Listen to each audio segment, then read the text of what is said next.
నమస్కారం, న్యూస్ విషన్కు స్వాగతం.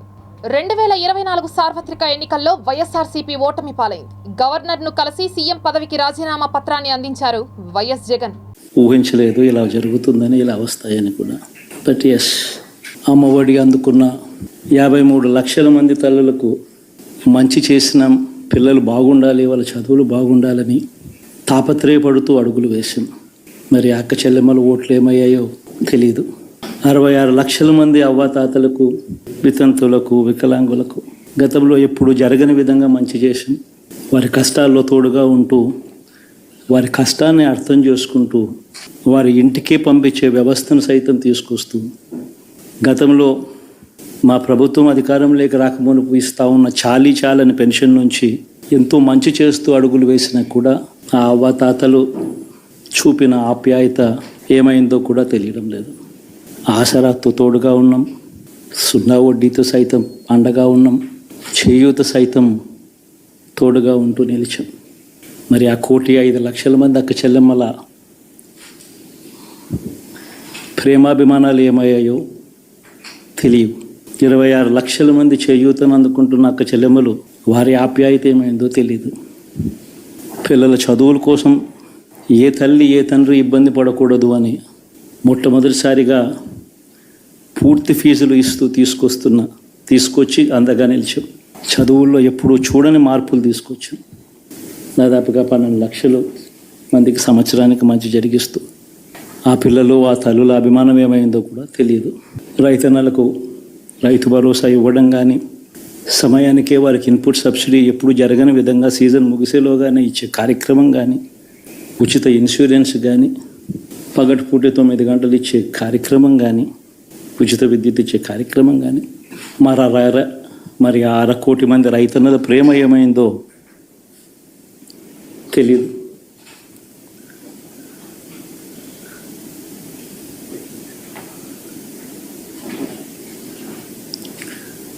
ఆటోలు దోలుకుంటూ, టాక్సీలు దోలుకుంటూ ఇబ్బంది పడకూడదని వారికి అండగా ఉంటూ వాహనమిత్ర, నేతన్నలకు అండగా ఉంటూ నేతన్న నేస్తాం, మత్స్యకారులకు తోడుగా ఉంటూ మత్స్యకార భరోసా, ఫుట్పాత్ మీద చిన్న చిన్న ఇడ్లీ షాపులు పెట్టుకొని నడుపుకుంటూ, చిన్న చిన్న బంకులు పెట్టుకొని నడుపుకుంటూ, చిన్న చిన్న వ్యాపారాలు చేసుకుంటా ఉన్న వీళ్లకు, నా అక్క చెల్లెమ్మలకు, నా అన్నదమ్మలకు మంచి జరగాలని ఆరాటపడుతూ వాళ్ళకు ఒక తోడు, నా రజకులకు, నా నాయి బ్రాహ్మణులకు, నా టైలర్లకు అని అండగా ఉంటూ వారికి ఒక చేదోడు. మరి ఇన్ని లక్షల మందికి ఇంత మంచి చేసి, ఇన్ని కోట్ల మందికి, లక్షలు కూడా కాదు, కోట్ల మందికి మంచి జరిగించి, ఏకంగా 99% వాగ్దానాలు అమలు చేసి, అంతే చిత్తశుద్ధితో ఆ మేనిఫెస్టోను కూడా అక్క చెల్లెమ్మల ఇంట్లోకి తీసుకొని వెళ్ళి చూపించి మీరే టిక్కు పెట్టండి అనే నిబద్ధత గల ప్రభుత్వంగా పనిచేసాం అని మొట్టమొదటిసారిగా ఇంగ్లీష్ మీడియంను వ్యతిరేకిస్తున్న వాళ్ళందరూ పెత్తందారులతో యుద్ధం చేసి సైతం పిల్లలకి ఇంగ్లీష్ మీడియం తీసుకొని రావడమే కాకుండా టోఫుల్, ఐబీ లాంటి కళలు కూడా కళ్ళం. ఆ పేద పిల్లలకు అండగా నిలబడాలని, తోడుగా ఉండాలని, వారి చరిత్రలు మార్చాలని, ఎప్పుడు చూడని విధంగా గ్రామ స్థాయిలోనే సచివాలయ వ్యవస్థ, వాలంటీర్ల వ్యవస్థ తీసుకొచ్చి ప్రతి ఇంటికి సేవను అందించే కార్యక్రమం చేసాం. వివక్ష లేకుండా, కరప్షన్ లేకుండా దాదాపుగా 2,70,000 కోట్ల రూపాయల పైచిలకు ఇంటి వద్దకి అందించగలిగాం. విమెన్ ఎంపవర్మెంట్ అంటే ఇది, మహిళా సాధికారత ఇది అంటే ఇది అని ప్రపంచానికి చాటి చెప్పగలిగాం. సోషల్ జస్టిస్ అంటే, సామాజిక న్యాయం అంటే ఇది అని ప్రపంచానికి చూపించగలిగాం.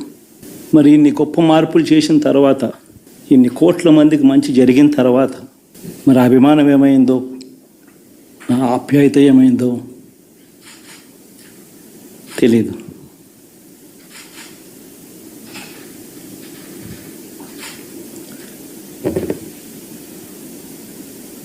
ఎవరో మోసం చేశారు, ఎవరో అన్యాయం చేశారు అని చెప్పి అనొచ్చు, కానీ ఆధారాలు లేవు. ఏం జరిగిందో దేవుడికి తెలుసు. పెద్ద నేనైతే చేయగలిగింది ఏమీ లేదు. ప్రజల తీర్పు తీసుకుంటాం. కానీ మంచి చేయడానికి మాత్రం ప్రజలకు తోడుగా ఖచ్చితంగా ఉంటాం. కింద ఈ పార్టీ తాను చేయాల్సిన పని తప్పకుండా చేస్తుంది. పేదవాడికి అండగా ఉండే కార్యక్రమంలో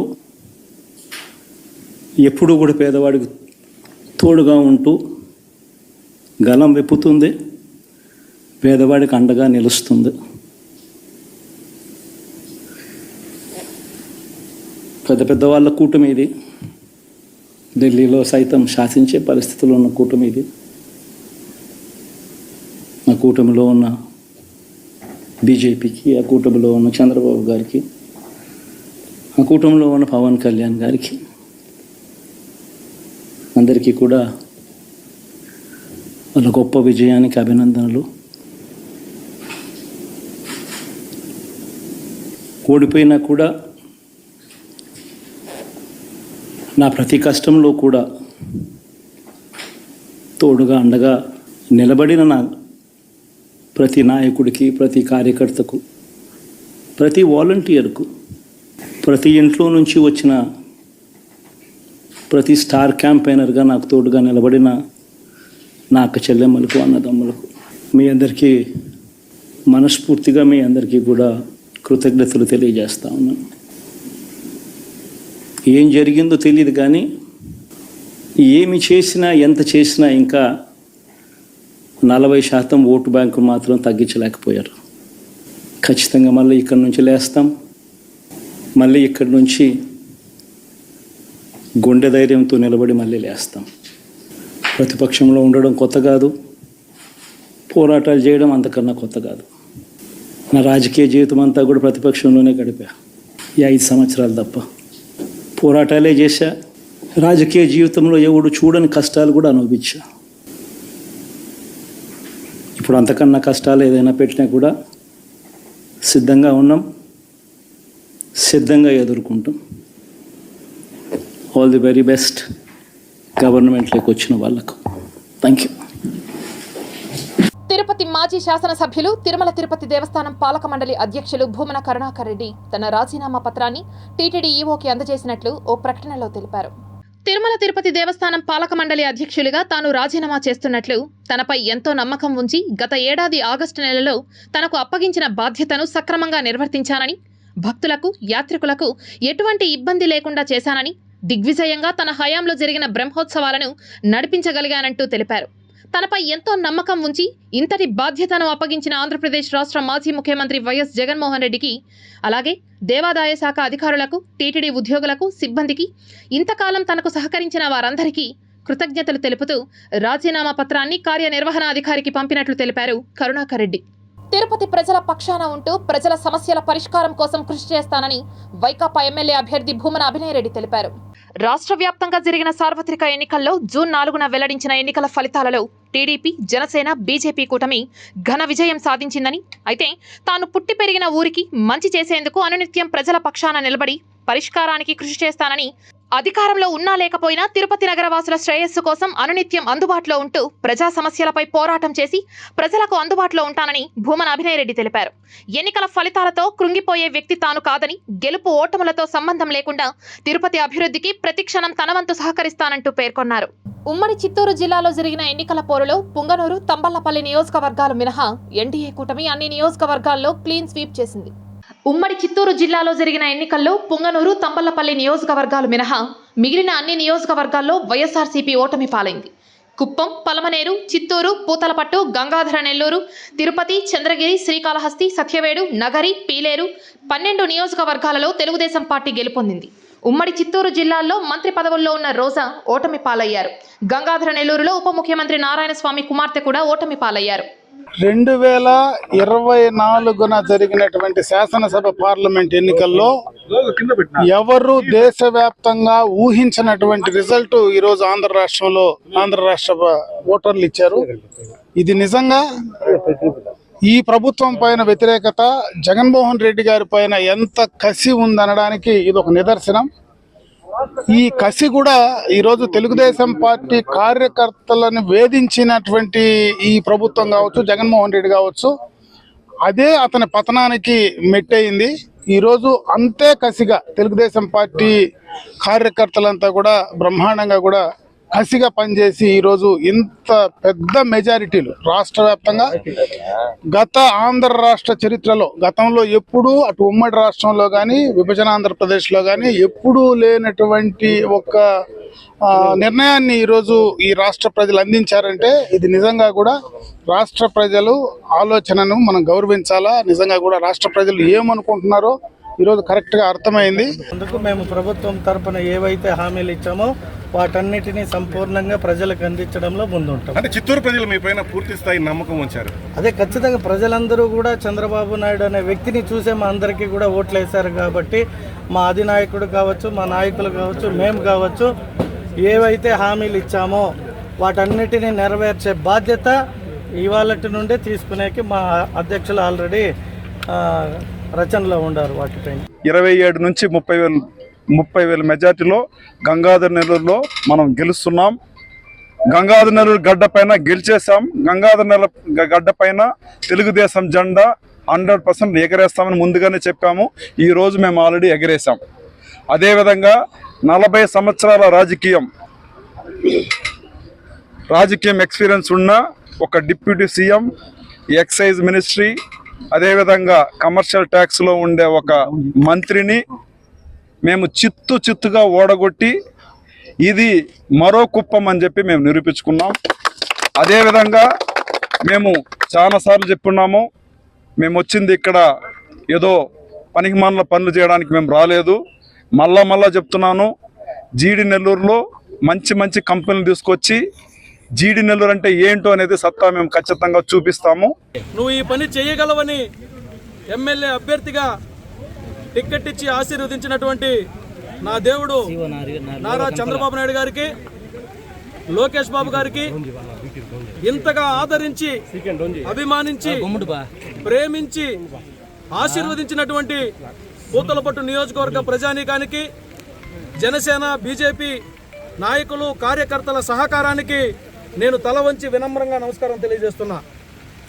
పూతలపట్టు నియోజకవర్గానికి నన్ను అభ్యర్థిగా పంపించినప్పుడే మా అధినాయకుడు ఒక మాట చెప్పాడు, వీడిని పంపిస్తున్నాను, వాడు పోతే వీడు పోతే వాడు వచ్చి గెలుచుకొని పోవడానికి ఇంకా కుదరదు, పూతలపట్టు నియోజకవర్గంలో తెలుగుదేశం జెండా రెపరెపలాడుతుందన్నటువంటి సంకేతాన్ని ఇచ్చి పంపించాడు. ఆ సంకేతం ఈరోజు రుజువైంది.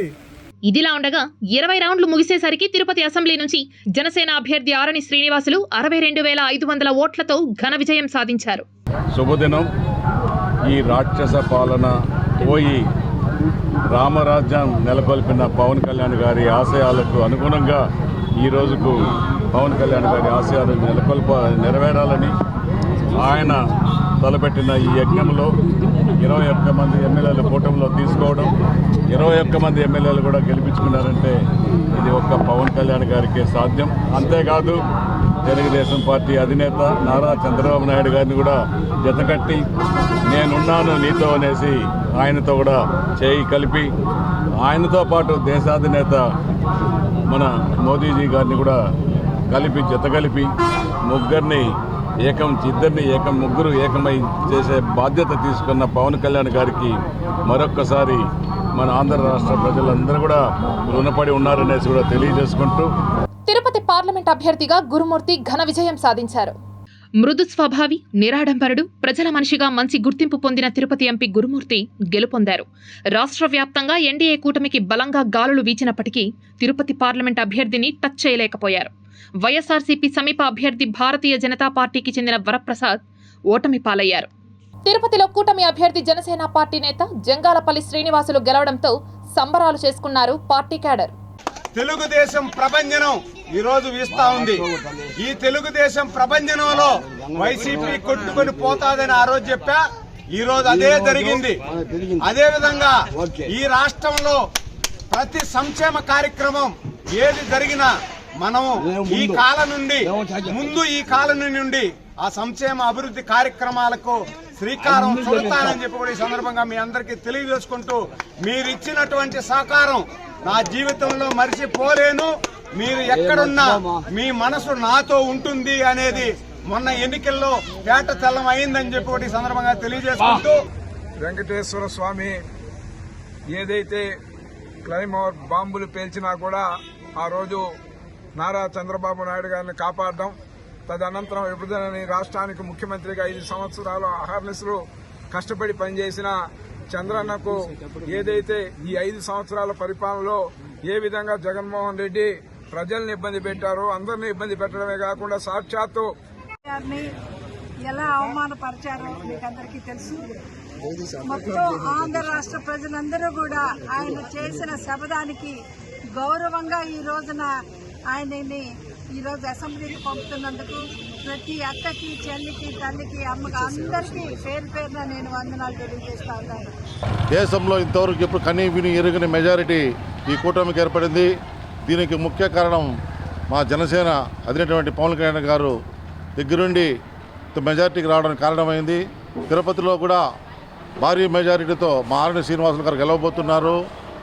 ప్రపంచంలో ఎక్కడా లేని విధంగా ఈసారి ఎన్నికలు జరగడం అందరికీ తెలిసిందే. 30 ఏళ్ల రికార్డు బద్దలు కొట్టారు చంద్రగిరి టీడీపీ అభ్యర్థి నాని. కూటమి సహకారం, కార్యకర్తల కృషి ఫలించిందని తెలిపారు. చంద్రబాబుకు కానుకగా చంద్రగిరి నియోజకవర్గాన్ని అంకితమిస్తున్నానని టీడీపీ ఎమ్మెల్యేగా గెలుపొందిన పులివర్తి నాని పేర్కొన్నారు. చంద్రగిరి నియోజకవర్గంలో తన గెలుపు ప్రజలకు అంకితమని తెలుగుదేశం పార్టీ ఎమ్మెల్యే అభ్యర్థి పులివర్తి నాని అన్నారు.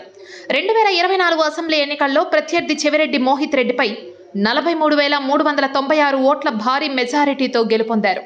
బుధవారం కౌంటింగ్ ముగిసిన తర్వాత ఆయన మీడియాతో మాట్లాడారు. 1994లో టీడీపీ అభ్యర్థిగా పోటీ చేసి నారా రామ్మూర్తి నాయుడు గెలుపొందారని అన్నారు. 2024 ఎన్నికల్లో 30 ఏళ్ల చరిత్రను తిరగరాశామని వ్యాఖ్యానించారు. రికార్డు మెజారిటీ అందించిన చంద్రగిరి ప్రజలకు కృతజ్ఞతలు తెలుపుతున్నానని అన్నారు. కూటమి సహకారం, కార్యకర్తల కృషి ఫలితమే తన గెలుపుకు ప్రధాన కారణమని స్పష్టం చేశారు. ఈ గెలుపును చంద్రబాబుకు కానుకగా అందిస్తున్నానని ప్రకటించారు. తన గెలుపులో భాగస్వామ్యమైన నాయకులు, కార్యకర్తలు, అభిమానులు, శ్రేయోభిలాషులు, తన వెన్నంటూ ఉంటూ తనను ఆదరించిన ప్రతి ఒక్కరికి పేరు పేరున కృతజ్ఞతలు తెలియజేస్తున్నానని అన్నారు. చంద్రబాబు ఆశీస్సులతో, నారా లోకేష్ సహకారంతో నియోజకవర్గ అభివృద్ధికి చిత్తశుద్ధితో కృషి చేస్తానని వెల్లడించారు. కక్షపూరితమైన రాజకీయాలకు తావు లేకుండా, కుల, మత, వర్గ తారతమ్యాలు లేకుండా అభివృద్ధే ఏకైక అజెండాగా పనిచేస్తానని పేర్కొన్నారు. తిరుమల శ్రీవారి ప్రసాదం అంటే మనకు తెలిసినవి కొన్ని మాత్రమే. ఉదయం నుంచి రాత్రి వరకు ఎన్ని రకాల ప్రసాదాలు నివేదిస్తారనేది వింటే మాత్రం ఆశ్చర్యపోతారు. తిరుమల శ్రీవారికి సమర్పించే నైవేద్య వివరాలను ఓసారి తెలుసుకుందాం. చారిత్రక నేపథ్యం, ఎన్నో ప్రత్యేకతలు, కలియుగ వైకుంఠం తిరుమల ఆధ్యాత్మిక క్షేత్రం సొంతం. ఆ పరంపరలో శ్రీవారి ప్రసాదాలకు ప్రపంచవ్యాప్తంగా మక్కువ ఉంది. తిరుమల వెంకటేశ్వర స్వామి అలంకారప్రియుడు, భోగలాలసుడు. ప్రసాదాలంటే కూడా ప్రీతిపాత్రం. స్వామివారికి నివేదించిన ప్రసాదాలను స్వీకరించడాన్ని భక్తులు ఓ వరంగా భావిస్తారు. అంతేకాదు, ఇది తమకు లభించిన మహద్భాగ్యంగా ఆనందిస్తారు. తిరుమల ప్రసాదం అంటే మనకు తెలిసింది కొన్ని మాత్రమే. అందులో లడ్డు, వడ, జిలేబీ, ఇంకొన్ని పేర్లను మనం వినే ఉంటాం. సాధారణ భక్తులకు తెలియని ప్రసాదాలు ఎన్నో టీటీడీ తయారు చేస్తోంది.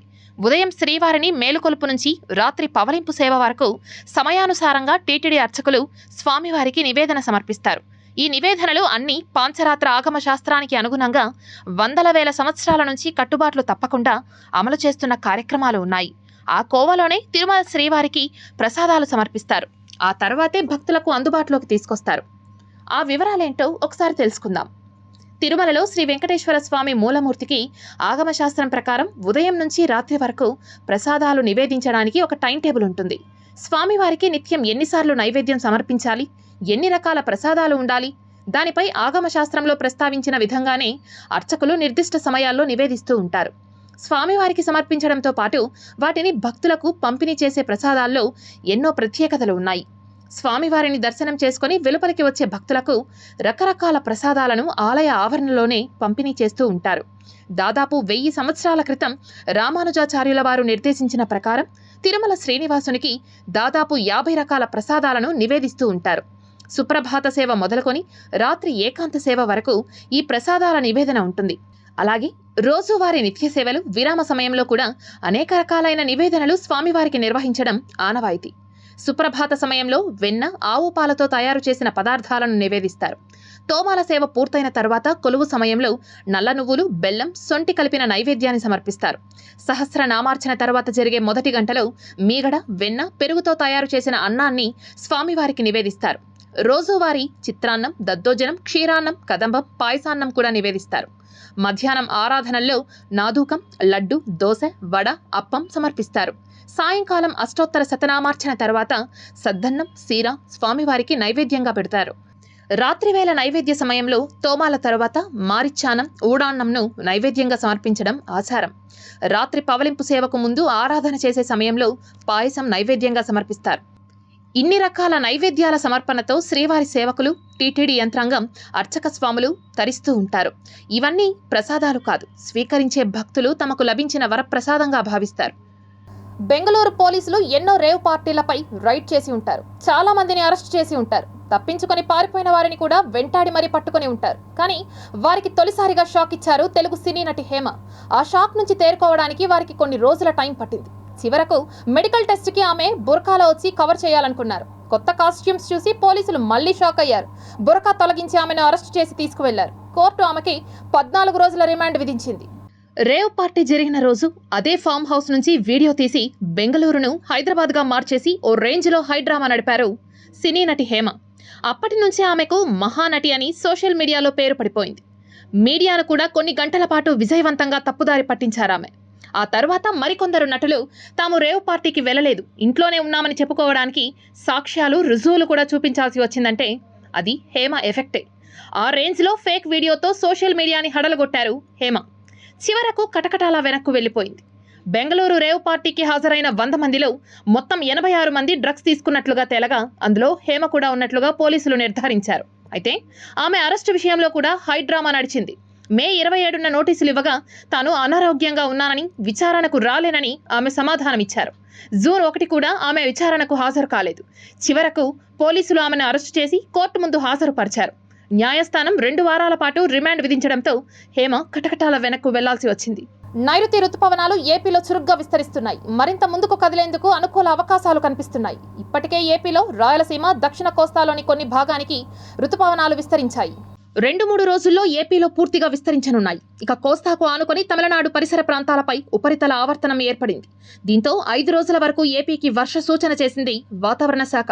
అక్కడక్కడ భారీ వర్షాలు కురిసే అవకాశం ఉందని విశాఖ తుఫాను హెచ్చరికల కేంద్రం తెలిపింది. పలుచోట్ల ఉరుములు, మెరుపులతో కూడిన వర్షం, పిడుగులు పడే అవకాశం ఉందని వెల్లడించింది. దీంతో అప్రమత్తంగా ఉండాలని వాతావరణ శాఖ అధికారులు సూచిస్తున్నారు. మంగళవారం పార్వతీపురం, మన్యం, అల్లూరి సీతారామరాజు, ఎన్టీఆర్, గుంటూరు, పల్నాడు, ప్రకాశం, కర్నూలు, నంద్యాల, అనంతపురం, శ్రీ సత్యసాయి, వైఎస్ఆర్, అన్నమయ్య, చిత్తూరు మరియు తిరుపతి జిల్లాల్లో అక్కడక్కడ భారీ వర్షాలు కురిసే అవకాశం ఉంది. శ్రీకాకుళం, విజయనగరం, పార్వతీపురం, మన్యం, విశాఖపట్నం, అనకాపల్లి, కాకినాడ, కోనసీమ, తూర్పు గోదావరి, పశ్చిమ గోదావరి, ఏలూరు, కృష్ణా, బాపట్ల మరియు నెల్లూరు జిల్లాల్లో అక్కడక్కడ తేలికపాటి నుంచి మోస్తరు వర్షాలు కురిసే ఛాన్స్ ఉందని వాతావరణ శాఖ అంచనా వేసింది. తిరుమలలో భక్తుల రద్దీ తగ్గింది. శ్రీవారి దర్శనానికి 2 గంటల సమయం పడుతోంది. కలియుగ దైవం తిరుమల వెంకటేశ్వర స్వామి వారి ఆలయానికి భక్తుల రద్దీ తగ్గింది. శ్రీవారి సర్వదర్శనం కోసం వైకుంఠం క్యూ కాంప్లెక్స్లోని 12 కంపార్ట్మెంట్లలో భక్తులు వేచి ఉన్నారు. ఎలాంటి టోకెన్లు లేని భక్తులు స్వామివారిని దర్శించుకోవడం కోసం 2 గంటల సమయం పడుతోంది. కాగా 300 రూపాయల ప్రత్యేక ప్రవేశ దర్శనానికి 1 గంట సమయం మాత్రమే పడుతోంది. 83,740 మంది భక్తులు నిన్న శ్రీవారిని దర్శించుకోగా 35,462 మంది భక్తులు తలనీలాలు సమర్పించారు. నిన్న శ్రీవారి హుండీకి 3,71 లక్షల రూపాయలు ఆదాయంగా సమకూరింది. మనం బెంగళూరు నుంచి వచ్చాము. మ్యాక్సిమం 12:30, 1 o'clock లోపలికి వెళ్ళాము. 2.5 అవర్స్లో దర్శనం దొరికింది. అరేంజ్మెంట్స్ అన్నీ బాగుంది. నేను ఛత్తీస్గఢ్ నుంచి వచ్చాను. చాలా బాగా జరిగింది దర్శనం. మేము 12 o'clockకి ఎంట్రీ అయ్యాము లోపలికి. ఇప్పుడు ఇక్కడికి బయటకు వచ్చేసరికి 4 అవుతుంది. చాలా బాగా దర్శనం జరిగింది, మంచిగా అనిపించింది. దర్శనం 1 గంట 50 నిమిషాలలో అయిపోయింది. లోపల ఏర్పాట్లు చాలా బాగున్నాయి. వాటర్ అది ఫెసిలిటీస్ అన్నీ బాగున్నాయి. చాలా హ్యాపీగా ఉంది. దర్శనం చాలా బాగా జరిగింది. ఆ వెంకటేశ్వర స్వామి ఆశీస్సులు మాపై ఎల్లవేళలా ఉండాలని కోరుకుంటున్నాను. మధ్యాహ్నం 12 గంటలకు వచ్చినాము. 3 గంటల వరకు అయిపోయింది దర్శనం. 3 గంటలు పట్టింది. 3 గంటలు ఫ్రీగా ఉన్నది, మంచిగా ఉన్నది. వ్యవస్థ మంచిగా, వాటర్ సప్లై, అన్నదానం మంచిగా చేశారు. పట్నం అది దర్శనానికి వచ్చినాము. నిన్న పిఐపి దర్శనం అయింది. ఇవాళ కళ్యాణం చేయించుకున్నాము. దర్శనం మంచిగా అయింది, మంచిగా చేయించిండ్రు. మంచిగా లోపల అన్నీ బాగా చూపించారు. మంచిగా పోలీసు వాళ్ళందరూ కూడా ఎంక్వైరీ చేసినట్టుగా అందరినీ బాగానే చేస్తుండ్రు, మంచిగా చూపించారు. ఆకాశగంగా శ్రీ బాలాంజనేయ స్వామి వారి ఆలయంలో వైభవంగా చామంతి పుష్పాలతో విశేష అర్చన సమర్పించారు అర్చకులు. తిరుమలలో హనుమత్ జయంతి ఉత్సవాల్లో భాగంగా శ్రీ ఆంజనేయ స్వామివారి జన్మస్థలమైన ఆకాశగంగలో శ్రీ అంజనాదేవి సమేత శ్రీ బాలాంజనేయ స్వామివారి ఆలయంలో మంగళవారం ఉదయం స్వామివారికి ఎంతో ప్రీతిపాత్రమైన చామంతి పుష్పాలతో విశేష సహస్రనామార్చనను అర్చకులు నిర్వహించారు. ఈ సందర్భంగా టీటీడీ వైఖానస ఆగమ సలహాదారు మోహన రంగాచార్యులు మాట్లాడుతూ సంతానం, భూ వివాదాలు తదితర సమస్యలు తొలగిపోవాలంటే హనుమంతుని సేవించడం శ్రేష్టమని ఆంజనేయ స్వామి వైభవం గురించి వివరించారు. అనంతరం స్వామివారికి పంచామృత స్నపన తిరుమంజనం జరిగింది. ఈ కార్యక్రమాల్లో టీటీడీ అధికారులు, ఆలయ అర్చకులు పాల్గొన్నారు.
భక్తుల సౌకర్యార్థం తిరుమల లక్ష్మీ నరసింహస్వామి వారి ఆలయం వద్ద ఫుట్ ఓవర్ బ్రిడ్జ్ ను టీటీడీ నిర్మించింది.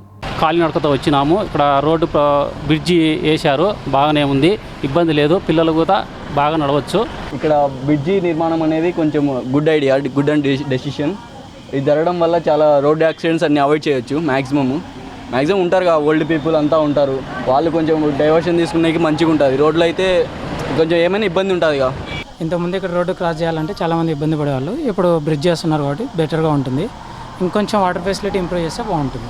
ఈ బ్రిడ్జ్ చేయడం వల్ల చాలా మేలు అండి, పిల్లలకి ముసలులకి నడచడానికి బాగా మంచి ఉపయోగం. టీటీడీ వాళ్ళు తీసుకునే నిర్ణయం చాలా మంచిది.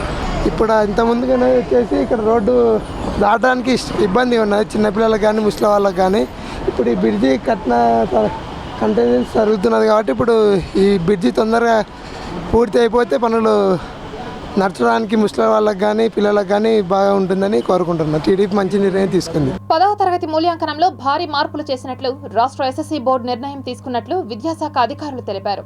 తిరుపతి నెహ్రూ మున్సిపల్ హైస్కూల్ సమీపంలోని మండల విద్యాశాఖ అధికారి కార్యాలయంలో ఏర్పాటు చేసిన విలేకరుల సమావేశంలో బాలాజీ మాట్లాడుతూ 10వ తరగతి పరీక్షల జవాబు పత్రాల మూల్యాంకనంలో మార్పులు చేసినట్లు, 10వ తరగతి అడ్వాన్స్డ్ సప్లిమెంటరీ పరీక్షల్లో గణితం సబ్జెక్టుకు జవాబు పత్రాలను ప్రయోగాత్మకంగా ఈ కొత్త డిజిటల్ ఆన్లైన్ పద్ధతిలో మూల్యాంకనం చేయనున్నట్లు మీడియాకు ఎంఈఓ బాలాజీ తెలిపారు. తర్వాత ఈ సంవత్సరం 10th క్లాస్లో ఒక కొత్త మార్పుకు శ్రీకారం చుట్టింది. 10th క్లాస్ మ్యాథమెటిక్స్లో క్వశ్చన్ పేపర్ ఆన్సర్ షీట్లని ఇప్పుడు డిజిటలైజేషన్ చేస్తున్నారు. ఆ డిజిటలైజేషన్లో ప్రతి పేపర్ను స్కాన్ చేసి వాటిని కన్సర్న్ టీచర్స్కు, మ్యాథ్స్ టీచర్స్కు దీంట్లో ట్యాబ్ ద్వారా వాళ్ళకు అందజేస్తున్నారు. ఆ ట్యాబ్లో ఆ క్వశ్చన్ పేపర్ ఆన్సర్ షీట్ను ఎవాల్యుయేషన్ చేసి ఆ మార్కులను మూల్యాంకనం అంటే స్పాట్ వాల్యుయేషన్ లేకుండానే డైరెక్ట్గా వాల్యుయేషన్ చేసి ఆ మార్కులను త్వరలో ప్రతి విద్యార్థికి అందజేయాలనేసి ఒక ప్రయోగాత్మకంగా ఈ కార్యక్రమాన్ని చేపడుతున్నారు. కాబట్టి ఇది కానీ సక్సెస్ అయితే మిగతా అన్ని సబ్జెక్టులకు వర్తింపజేస్తారు. కాబట్టి స్పాట్ వాల్యుయేషన్ క్యాంపులో ఈ సంవత్సరం 10th క్లాసు మ్యాథ్స్ మాత్రం స్పాట్ వాల్యుయేషన్ ఉండదు, మిగతా సబ్జెక్టులు మాత్రం ఉంటాయి. Tirupati gold jewellery and silver merchants association సమాచారం మేరకు తిరుపతి లోకల్ బులియన్ మార్కెట్లో బంగారం, వెండి ధరలు ఇలా ఉంటాయి. 24 క్యారెట్ల అపరంజి బంగారం 10 గ్రాముల ధర 74,330 రూపాయలు. 22 క్యారెట్ల బంగారం 1 గ్రాము ధర 6,657 రూపాయలు. వెండి 1 కేజీ ధర 91,200 రూపాయలు. రీటైల్ వెండి 1 గ్రాము ధర 93 రూపాయల 20 పైసలుగా ఉంటుంది. ఈ వార్తలు ఇంతటితో సమాప్తం. సమగ్ర సమాచారంతోనే సృజనలో మళ్ళీ కలుద్దాం. అంతవరకు సెలవు. నమస్కారం.